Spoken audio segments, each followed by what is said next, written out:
Naman po tayo sa ating programa sa 91.9 BBSDW LBA FM at sa magandang programa sa Biyaya sa Pagkaaga. Ang inyo pong lingkod, si Pastor Tito Riboriano, muli po makasama ninyo at salamat pong muli sa inyong pakikinig. Alam namin na nandiyan ka palagi at sana po mayroon tayo nakukuhang magandang spiritual na pagpapala. Alam mo na sa lahat ng bagay sa buhay natin, wala nang hihigit pa, walang makakakumpara sa spiritual na yaman na masigit pa sa anumang yaman sa mundong ito. Kaya po muli, welcome. At nais ko pong buksan ang ating pag-uusapan sa babasahin ko po dito sa aklat ng Filipos. Filipos, Kapitulo 3, versikulo 8, ito po ang sinasabi, oo, itinuturing kong walang kabuluhan ang lahat ng bagay bilang kapalit ng lalong mahalaga ang pagkakilala kay Kristo Jesus na aking Panginoon. Ang lahat ng bagay ay ipinalagay kong walang kabuluhan at itinuring kong basura, makamtan ko lamang si Kristo. Tayo po yung manalangin muli po, Panginoon, salamat po sa umagang ito. Tunay nga, O Diyos, Ikaw ang Diyos na makapangyarihan. Ikaw ang nagkokontrol ng lahat ng bagay, Panginoon, sa sangkatauhan. Salamat.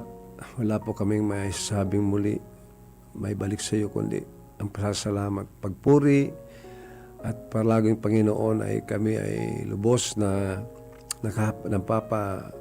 masaya o kaya may kagagalakan sa buhay dahil Ikaw ang aming Diyos ng aming buhay.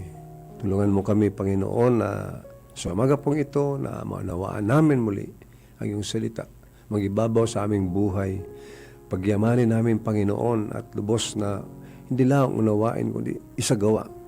Kaya tulungan mo kami, bigyan mo kami ng sapat na karunungan upang masunod po namin ang naisin mo. At alam namin, Panginoon, pagsunod sa iyo ay magbubunga ng tunay na kagalakan at kapayapaan sa buhay. Pagpalain mo nawa, O Diyos, ang lahat ng tagapakinig na inaabot ang iyong salita, maging ang iyong lingkod, Panginoon. Salamat po muli. Ito po ang tayong dalangin sa pangalan na Jesus. Amen. Sa ating pong nabasa sa buhay ni Pablo, wala nang ibang higit pa sa kanya ang makamtan si Kristo sa kanyang buhay. Mga kapatid, tunay nga malaman ng isang tao, sino ba talaga si Kristo sa buhay natin? Kaya nga ating pag-uusapan ngayon, si Jesucristo ang Panginoon. Ang pagkakilala sa tunay na Diyos ay malaking bagay. Dahil karaniwan po sa aking karanasan, sa aking pagbabahagi ng salita, pagtatanong sa mga tao, kilala mo ba si Jesus sa buhay mo? Napakadali po magsabing, oo, siya ang tagapagligtas. Ano pong ibig sabihin tagapagligtas? Wala na po silang masabing iba. Ang isang tao po, kung alam natin, kung isang bagay kilala mo ang isang tao, marami kang dapat masabi. At maliban sa pagkakakilala, alam mo, ano bang aking relasyon, ano bang dapat kong gawin. Pag sinabi po natin si Kristo bilang Panginoon, ay malaking bagay po ito sa ating buhay, lalo sa buhay Kristiyano, na magkaisa tayo at alam mong maraming bagay kang masasabi. At lalo na mga pagpapalang espiritual na kaloob ng Diyos sa kipag-ugnay natin kay Jesus ay malaking bagay na maunawaan po natin. Sa maunawaan po ng isang tao na pag siya'y nanampalataya sa Panginoong Hesukristo, ang Espiritu ni Hesukristo ay naninirahan sa bawat mananampalataya upang maghari sa isang ating buhay bilang Panginoon. Hindi lang natin basta idinadagdag si Kristo sa ating abalang buhay at tuloy-tuloy lang ito gaya ng dati. Dapat mayroon pong mabago. Nais niyang baguhin, kontrolin, at gawing makabuluhan ang buhay natin. Iyan po. Dapat mayroon pong nangyayari sa isang tao. Pag sinabi siya, oo, kasi po, sasabi ng ibang tao, ay, oo, nanampalataya naman ako kay Jesus. Pero po, ang malalim na pananampalataya ay lubos natin kilala ang Panginoon at siya mismo ang Panginoon ng ating buhay at babaguhin at kukontrolin at gawing makabuluhan ang buhay natin. Pag ito pong mga bagay na ito ay hindi po mangyayari sa buhay natin na mabago, kontrolin, at hindi maging makabulan ang buhay natin, ay hindi po natin lubos na naunawaan ang buhay Kristiyano. So ang buhay Kristiyano ay may kaugnayan sa tunay na pagkakilala sa Panginoong Jesucristo, pag-aangkin ng lubos na siya ang ating Panginoon sa ating buhay, at iyan ay magkakaroon ng magandang bunga. Sa una po ay higit na makilala natin ang Panginoong Hesus. Ayon po sa Filipos, Kapitulo 2, versikulo 5 hanggang 11, sabi po dito, naway magkaroon kayo ng kaisipan na tulad ng kay Kristo Jesus. Kahit taglay niya ang kalikasan ng Diyos, hindi niya ipinagpilitang manatiling kapantay ng Diyos. Sa halip, kusa niyang binitawan ang pagiging kapantay ng Diyos at namuhay na isang alipin. Ipinanak siya bilang tao, at nang siya maging tao, nagpakumbaba siya at naging masunurin hanggang kamatayan. Maging ito man ay kamatayan sa krus. Dahil dito, siya ay lubusang itinaas ng Diyos at binigyan ng pangalang higit sa lahat ng pangalan. Sa gayon, sa pangalan ni Jesus ay luluhod at magpupuri ang lahat ng nasa langit, nasa lupa, at nasa ilalim ng lupa. At ang lahat ay magpapahayag na si Jesucristo ay Panginoon sa ikalawalhati ng Diyos Ama. So makita po natin dito, dahil sa kanyang pagsunod, alam natin na mayroong tinanggap ang Panginoong Jesus mula sa Diyos Ama. Ayon po sa talatang 9, masasabi po natin si Jesus ay binigyan ng pangalang higit sa lahat ng pangalan. At ayon naman po sa talatang 11, ang pinag-uutos ng Diyos na gawin ng lahat ng sa harap ni Jesus. At sinasabi po dito, ipapahayag ng lahat na si Jesucristo ang Panginoon. So dapat siya po ang manghari sa ating buhay. Dapat siya po ang masunod sa ating buhay. Ang pinakadakilang halimbawa ng pagpapakumbaba ay si Jesucristo mismo. Bagamat siya ang pinakamataas sa lahat ng tao at siya mismo ay Diyos, ganun pa man po ay nagpakababa siya at naging alipin ng alang-alang sa atin. Dahil binaba ni Kristo ang kanyang sarili, kaya dinakila siya ng Diyos. Si Jesucristo ang Panginoon. Kapag tinawag mong Panginoon, ang isang tao, ito ay manahulugang siya ang masusunod sa lahat ng bagay. Kumusta ba mga kapatid sa ating buhay? Kumusta ba ang ating pagkakilala sa Panginoong Jesucristo? Kaya baka hindi pa natin siya kilala. Mamaya po, pag-usapan natin yan. Ngunit patuloy po natin unawain muna kung sino po ano po ang ibig sabihin ng si Jesucristo ang ating Panginoon. Nang tinawag ni Jesus ang kanyang mga unang alagad, ayon po sa Mateo 4:18-19, minsan naglalakad si Jesus sa tabi ng lawa ng Galilea. Nakita niyang naghagis ng lambat sa lawa ang dalawang mangingisda, si Simon ang tinatawag ding Pedro at ang kapatid niyang si Andres. Sinabi ni Jesus sa kanila, sumunod kayo sa akin at gagawin ko kayong mga mangingisda ng mga tao. Ito rin po ang panawagan sa atin ni Jesus sa atin na sumunod. Hindi tayo ang sinusundan ni Jesus. Tayo ang susunod sa Kanya bilang Panginoon natin. Ang Kristiyano ay hindi mga katuruan na uunawain. Ito ay isang persona na dapat nating sundin. Nangangahulugan ang pagsunod kay Jesus na gawin ang ginagawa niya sa bawat desisyong gagawin. Lagi nating itanong sa ating sarili, ano kaya ang gagawin ni Jesus kung siya ang nasa kalagayan ko? Yan po. Kasi sa ating mga pagkilos, marami tayong desisyon na ginagawa, maraming pagpapahayag, maraming iniisip. Ang mga bagay-bagay po ito dapat isa-isip palagi natin kung si Jesus ang ating Panginoon. Palagi po natin isipin kung ano talaga ang gagawin ni Jesus kung siya ang nasa ating katayuan. Pag yan ang tinanong natin, palagi nating alalahanin na si Jesus lang dapat natin ang ating sundin. Kaya sabi nga natin na si Jesus ay namatay para sa lahat. Ayon po sa pangalawang Korinto 5:15, namatay siya para sa lahat upang ang mga nabubuhay ngayon ay huwag nang mabuhay para sa sarili, kundi para kay Kristo na namatay at muling nabuhay para sa kanila. Yan po, ano? Si Kristo po ay namatay para sa lahat upang ang mga nabubuhay ngayon ay huwag lang mabuhay para sa sarili. Alam mo po, ang isang nakakahadlang sa atin, baka namumuhay pa rin tayo sa sarili. Ibig sabihin, makasariling pamumuhay. Pag alam niyo po, pag kilala natin si Jesus, hindi na po natin ipinapamuhay ating sarili, kundi para kay Kristo na namatay ay muling nabuhay para sa kanila. Yan na po ang ating pamumuhay. Ano po? Hindi na tayo nabubuhay para sa sarili, kundi para kay Kristo na namatay ang muling nabuhay para sa kanila. So ano ang gagawin natin para kay Jesucristo na nagbuhos ang sarili niyang buhay sa krus upang iligtas tayo? Dapat nating iluklok si Kristo bilang Hari at Panginoon ng buhay natin at mamuhay para sa Kanya. Ang pamumuhay para sa sarili ay magbubunga ng kagulungkutan, kaguluhan, at walang kabuluhang buhay.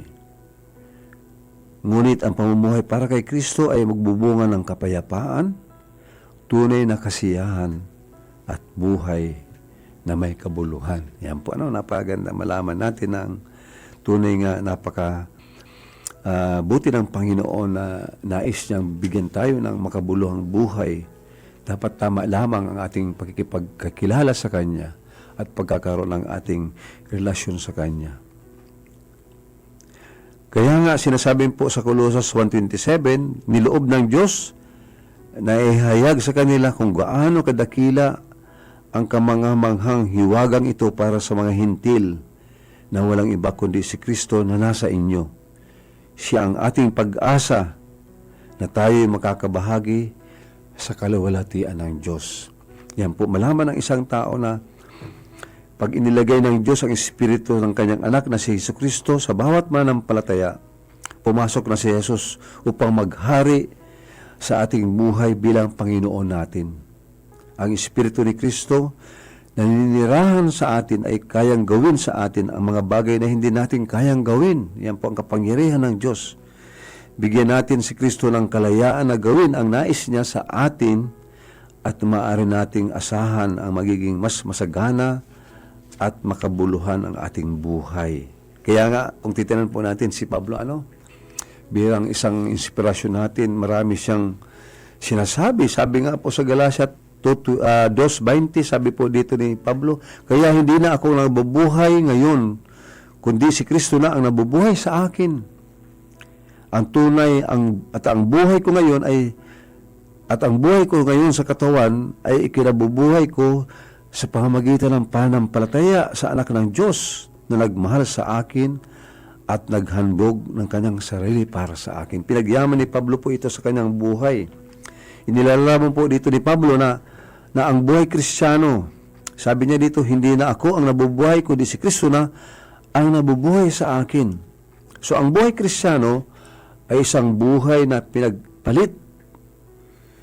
Buhay ni Kristo para sa buhay mo. Nais siyang ipamuhay ang kanyang buhay sa pamamagitan natin at ihayag ang kanyang sarili sa mga nasa paligid natin sa pamamagitan ng kanyang makapangyarihang paggawa sa atin. Ang pamumuhay Kristiyano po ay hindi ang ating pamumuhay sa tulong ni Kristo, kundi si Kristo ang namumuhay po sa atin. Ang pagiging alagad ni Jesus ay higit pa sa pagkuha lamang ng kaalaman muna sa Biblia. Ito ay ang pagkatuto na bigyan si Jesus ng karapatang ipamuhay ang kanyang buhay sa pamamagitan po natin. Kaya po, maliwanag po, kaya unawain natin na sinabi ng Panginoon na kung gusto po natin makapasok sa makasama tayo ng Panginoon, mayroon pong paalala sa atin ang Diyos, di ba? Yan po kasi ang masigit pang yaman na makasama natin ang Panginoon magpawalang hanggan sa langit. Sinasabi po sa Matthew 7:21, hindi lahat ng tumatawag sa akin, Panginoon, Panginoon, ay papasok sa kaharian ng langit, kundi ang mga taong sumusunod sa kalooban ng aking Ama na nasa langit. Kaya po talagang pag-ingatan natin, na akala, marami po kasi mga tao na sasabihin nila, kilala nila si Jesus, nananampalataya sila si Jesus, pero po, ganun pa man ang sariling buhay pa rin nila ang ipinapamumuhay. Parang walang nangyayari sa buhay po nila. At nananatili pong namumuhay sa pagkakasala, makasariling pamamaraan. Kaya mag-ingat po tayo dahil kahit po ang magsabi na ang isang tao na siya na tumatawag siya sa Panginoong Hesus, pero sabi po dito sa ating nabasa sa Matthew 7:21, sino-sino ang papasok sa kaharian ng langit? Sinabi ni Jesus, hindi lahat ng tumatawag sa akin, Panginoon, Panginoon, ay papasok sa kaharian ng langit, kundi yaon lamang sumusunod sa kalooban ng aking amang nasa langit. So, kung ano man po ang kalooban talaga ng Panginoon. Kasi po ang pagsunod ay kaakibat ang ating pananampalataya.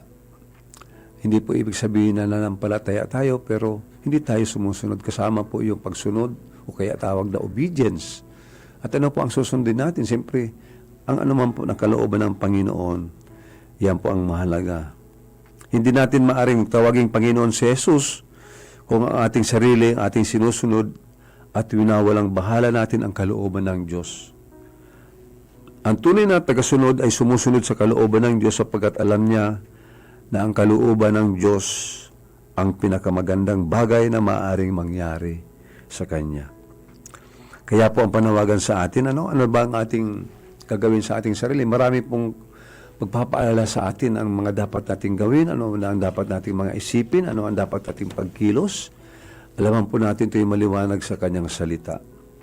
At paano ba natin tayo dudulog sa Panginoon sa hinihiling dito sa Roma 12:1. Ano po, basahin ko lang po ito sa inyo sa Roma 12:1 kasi po sinasabi dito, kaya nga mga kapatid, alang-alang sa masaganang habag ng Diyos sa atin, ako'y nakikiusap sa inyo na ialay ninyo ang inyong sarili bilang isang handog na buhay, banal, at kalugod-lugod sa Diyos. Ito ang karapat-dapat na pagsamba ninyo sa Diyos. Maliwanag po, napakaganda malaman natin na ano ang hinihiling ng Diyos sa lahat ng mananampalataya. Sabi po dito, alang-alang sa masaganang habag ng Diyos sa atin, ako'y namamanik sa inyo, ialay ninyo ang inyong sarili bilang isang handog na buhay. Ito ang karapat-dapat na pagsamba ninyo sa Diyos. Kaya paano ba natin sasambahin ang Panginoon? Kasi po, wala lang tayong ibang maibabalik sa Panginoon. Ang tuloy na pagpuri, pagsamba, pasasalamat. Iyan na lang po ang maibibigay natin sa Kanya. Sa lahat na yamang espiritual na pinagkaloob sa atin ng Diyos, sa lahat na kagandahang loob ng Panginoon, sa lahat na pabor na binibigay Niya, wala po tayong maibabalik na anumang halaga o anumang dapat nating sundin, gawin, kundi dapat lang na ialay ang ating sarili na may kabanalan. Dito po sinasabi sa Roma 12:1, alang-alang sa masaganang habag ng Diyos sa atin, ako'y namamanig sa inyo, ialay ninyo ang inyong sarili bilang isang handog na buhay. Ito ang karapat-dapat na pagsamba ninyo sa Diyos.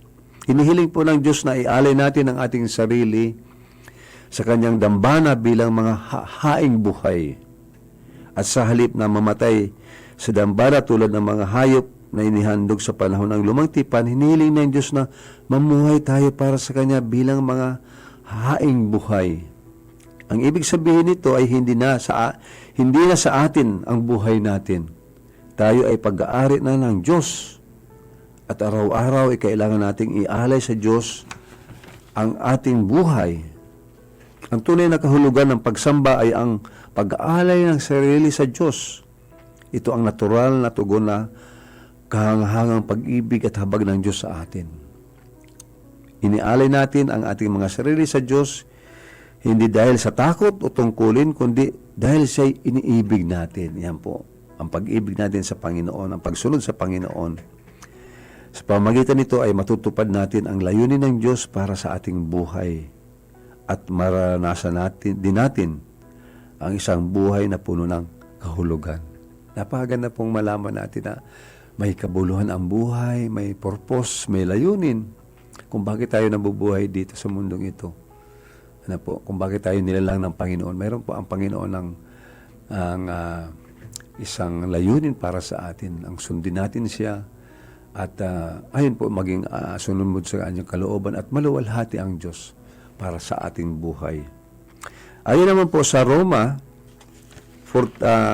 Roma 14, Roma Kapitulo 14, versikulo 9, sapagkat si Kristo ay namatay at muling nabuhay upang maging Panginoon ng lahat. Yan, ano? Kung paano po si Jesus pinakita niya ang kanyang kapangyarihan. Siya po ay namatay at muling nabuhay upang maging Panginoon ng lahat, ng mga patay at ng mga buhay. So si Kristo po ang Panginoon at nais niyang maghari sa atin upang gawing makabuluhan ang ating buhay. Ang pagsuko ng ating sarili sa Kanya ay hindi nagpapahina sa atin. Ito ay nagbibigay ng lakas sa atin. Tayong lahat ay magpapasakop sa isang tao o bagay.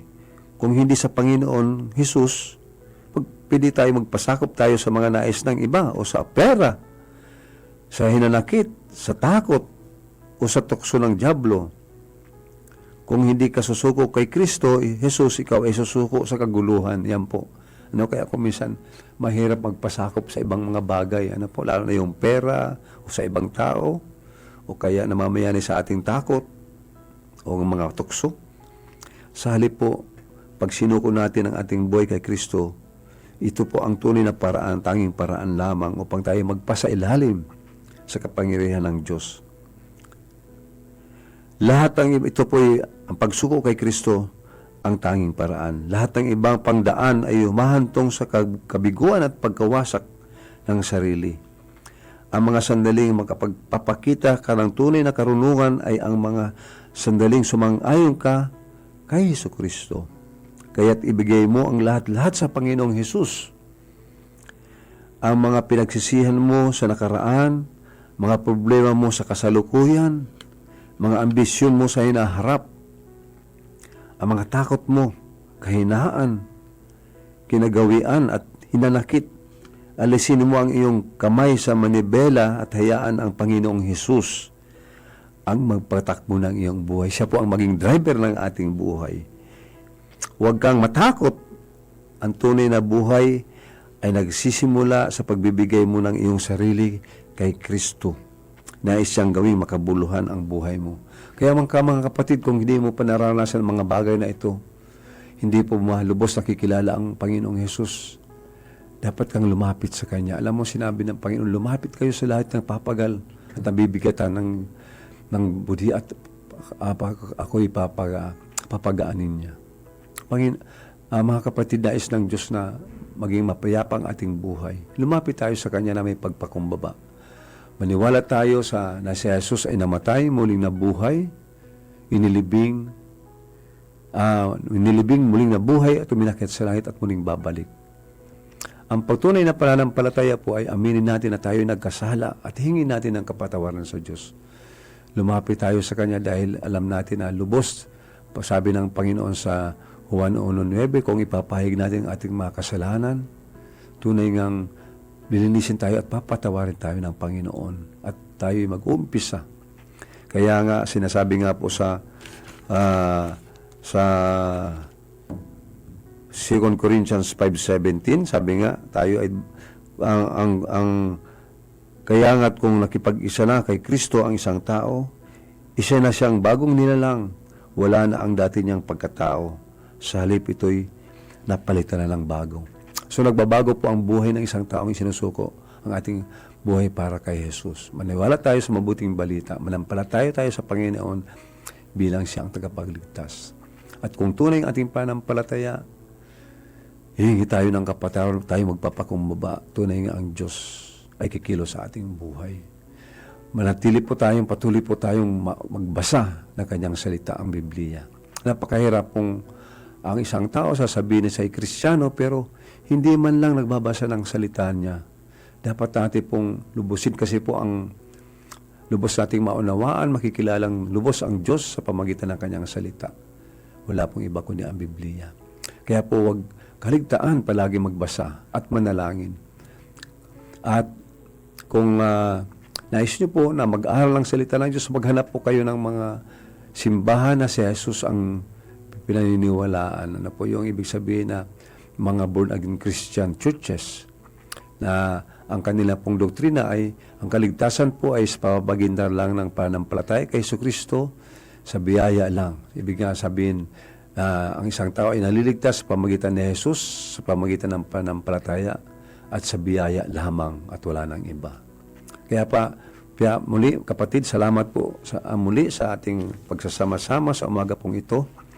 Nawa mayroon kayong mga naunawaan at palagi kayong magsubaybay dahil alam po namin na maging aming mga kasamahan sa mga pastor dito sa aming mga samahan ay tunay ngang nais kaming makatulong at magpahayag po ng mabuting balita sa mga tao at mabago ang buhay.